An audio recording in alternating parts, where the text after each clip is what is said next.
صورة قاتمة؟ نعم، وأكيد ضيفتنا عراقية أصيلة رفضت أن تذل بإرادة وحوش وسفاحين. نادية اسم كبير في سماء الإنسانية التي تسعى أن تفتح قوة في ليل طويل بغربة العراق. أهلا وسهلا بابنتنا نادية، أهلا وسهلا بك. نبدأ جلستنا هذه بكلمة السيد علي الموسوي مدير المركز الثقافي، فليتفضل.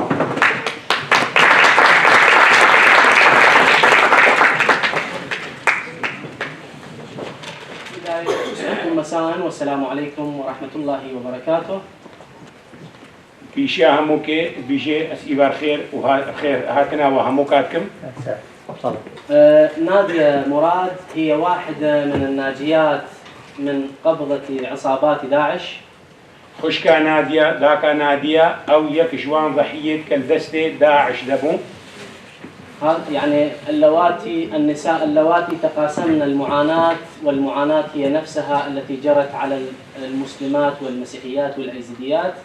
أو يكشوانتك نفسها وهيك هذه تكسر جماعتها حول هذه المنظمة الإرهابية الإجرامية أم فضايح ذي منظمة إجرامي بكشفين التي عاثت في الأرض فسادا وقت وان أرض بيسكت، والتي أعلنت الحرب ضد الإنسانية، وان حرب ضد البشرية ضد وان إنسانية نهلة. ولكن المحاربة ليس لداعش فقط، ومحاربة كيرنا بس محاربة داعش بتني بكل كل الدول التي مولت داعش ماديا وإعلاميا. كان دولة وجهات كمساعدة وان كري ماديا ومعنويا دعما وان كري لازم محاربة وان جي بكل لأن أوجي داعش. والآن لو أتحدث ساعات طوال عن ما جرى على نادية مراد، وهكا انه ساعتها وروجاء ازبيجم قصتها وهي خلاص نابي، لن أستطيع أن أوصل كلمة واحدة مثل ما ستوصله نادية مراد من مأساتها ومصيبتها ورزيتها لكم. الشندي بآخذهم والشندي بطولينهم بساعاتها وبروجاتها قاسي معاناة نادية روج دقيقة كديتي أسنكارم بوصلين مشوارها. فقرر المركز الثقافي العراقي قرران مشكورا في النرويج مع مجموعة من المنظمات العراقية والعربية أنه تستلم هذه الشهادة كسفيرة سلام، وبعد ذلك تتحدث لكم عن مصيبتها. البيجين ما هي في دارها أو في تشتي بستلمينه ودورا بشتي هنجي معاناة الخبوة بيجي.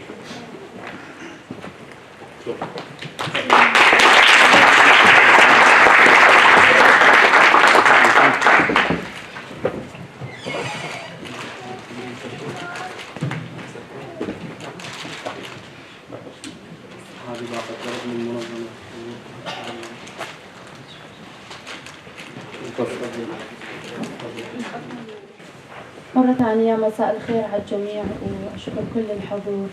أشكر المركز الثقافي العراقي على هذه الدعوة، أشكر الأخ أستاذ علي، وأشكر الثاني.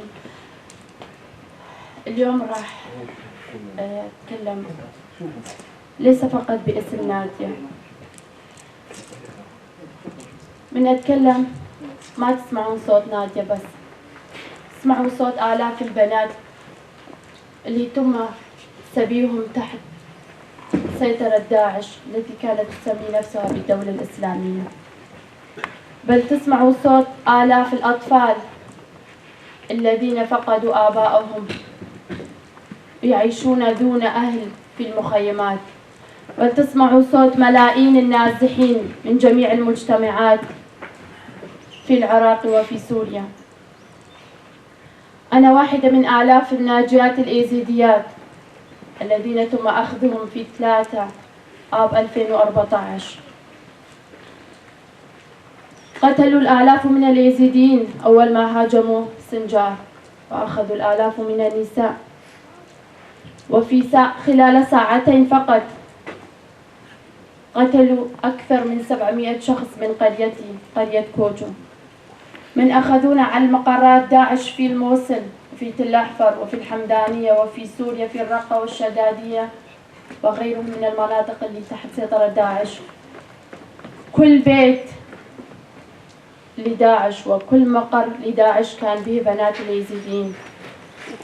هم من اجوا على السنجار ومن هاجموا الايزيديين، هدفهم كان تدمير الهوية الايزيدية، وما كانوا فرحانين بهذا الشيء لأن ما قتلوا كلهم، لأن قسم من اليزيديين هربوا على الجبل، ما كانوا راضين عن هذا الشيء.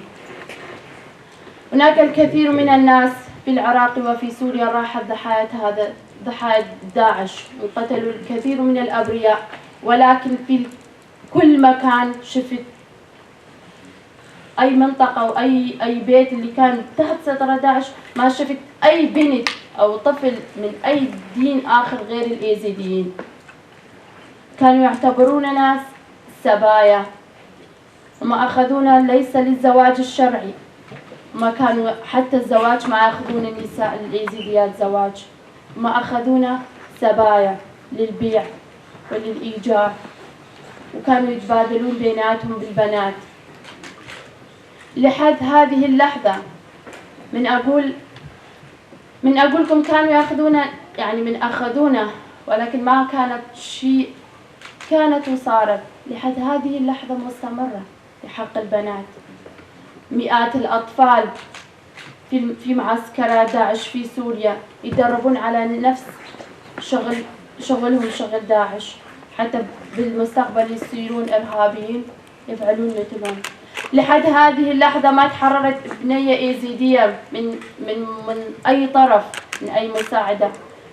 قسم من اللي تحرروا من البنات بمساعدتهم، هم اللي كانوا يهربون، ما كانوا يعرفون راح يخلصون لولا، ولكن من الاغتصاب والتعذيب كانوا يطلعون. مثل ما قال الأخ علي، يمكن كان عندي حظ طلعت ما بقيت عندهم كثير، ولكن من أول ساعة من كانوا يأخذونا، في الساعات الأولى كانوا يأخذوننا للاغتصاب. ما كانوا يخلون ساعة واحدة، كل شيء. اليوم البارحة سألني قناة قال لي من كنت بداعش بيش كنت تفكرين؟ يعني كل تفكيري كنت أقول يا رب تمر ساعة واحدة وما يجي شخص وياخذني. كنت أقول يا رب أشوف البنات اللي أكبر مني يغتصبوهم مو اللي أصغر مني. البنات اللي من التاسع بالعمر ما كانوا يعرفون أي شيء من الحياة كانوا يجون ياخذوهم وكأنهم مو بشر. لحد هذه اللحظة ما حد اعتبر الإيزيديين منهم، ما تم احترامنا ما اعتبرونا كبشر. في هذه السنوات يتم الاغتصاب والقتل بحق الإيزيديين مجرد لأننا إيزيديين. فأشوف كل العالم مرت سنة وأربعة أشهر يمكن كل العالم ساكتة على الشيء اللي دا يسوي داعش بالإيزيديين وبالمجتمعات بالأقليات الأخرى، ولكن عن الاغتصاب وعن أخذ البنات بهذه الطرائق العالم ساكتة وما يسوون أي شيء. احنا كإيزيديين فقدنا الثقة بكل العالم، لأن ما نشوف حالنا إنه احنا من أي أحد، نشوف احنا بعيدين من كل الناس. اكو ناس هواية، اكو دول كثيرة ما تعرف شنو الإيزيديين، لأن احنا بحياتنا ما أذينا أحد. اللي يأذي واللي يقتل ويغتصب هو اللي يسمع به العالم، ولكن اللي يعيش حياة بسيطة واللي بدون ذنب يقتل وياخذ زوجته العالم ما يسمع به. كل اللي دا أسويه ومن جيت على ألمانيا مساعدة الحكومة الألمانية، من رحت على مجلس الأمن وعلى مصر وعلى الكويت وعلى يونان واليوم نرويج، كل اللي أطلبه من العالم وقفة إنسانية. من يوم اللي دخلت بين إيدين تنظيم داعش ما شفت الإنسانية من أي جهة. أطلب من كل العالم وقفة إنسانية، أن يوقفوا مع كل الأبرياء، مع ملايين الناس اللي انشردت من بيوتهم. اليوم جروحنا تحتاج أن تلمسوها. نحن لسنا فقط مجروحين جرح قتل الآلاف اللي أول يوم انقتلوا، ولا حرق العجائز اللي ما كانوا يقدرون يطلعون وحرقوهم، ولا مئات الأطفال اللي ماتوا عطشا وجوعا في الجبل، ولا مئات الذين غرقوا بالشهور اللي راحت في البحر.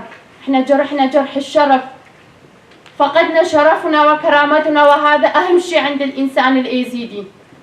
فاللي أتمنى من العالم أنه يوقفون معنا قبل كل شيء نحرر بناتنا. 3400 امرأة وطفل إيزيدي لحد الآن بين سوريا والعراق يتم بيعهم وتأجيرهم وتبديلهم بيناتهم، وكأنه العالم ما تشوف. كل شيء دا أسوي إنه يخلص داعش، إنه داعش خطر على كل العالم ليس فقط على الإيزيديين. فأريد يخلصون بناتنا بالأول، بعدين نوقف كلنا مع بعض ضد داعش. داعش خطر على كل العالم. فإذا اليوم على بنات الإيزيديين، فباكر يكون على بنات المسيحيين، بعد على بنات المسلمين، بعد على البنات الأكراد وغيرهم وغيرهم. فلازم نوقف هذا الشيء. لازم ما يتكرر الشيء، الاغتصاب والقتل اللي صار بحق النساء والأطفال الإيزيديين، لازم بعد ما يتكرر مع أي امرأة أو طفل آخر في كل العالم. لأن اللي شفته حتى بالتلفزيونات، حتى بالموبايلات، ما شفته. بين ليلة واحدة شفت مجتمعي مشروع فقط للاستعباد الجنسي، للقتل. فكل ما أريده من العالم بس وقفة إنسانية، لا أكثر. لا أريد شيئا من العالم، نريد نعيش بسلام. آلاف من الأطفال الإيزيديين وغير الإيزيديين مرت 2 ولم يدخلوا المدارس. لا مستقبل لنا ولا أي نازح في العراق وفي سوريا، ليس لهم مستقبل ولا لأطفالهم. وشكرا لكم.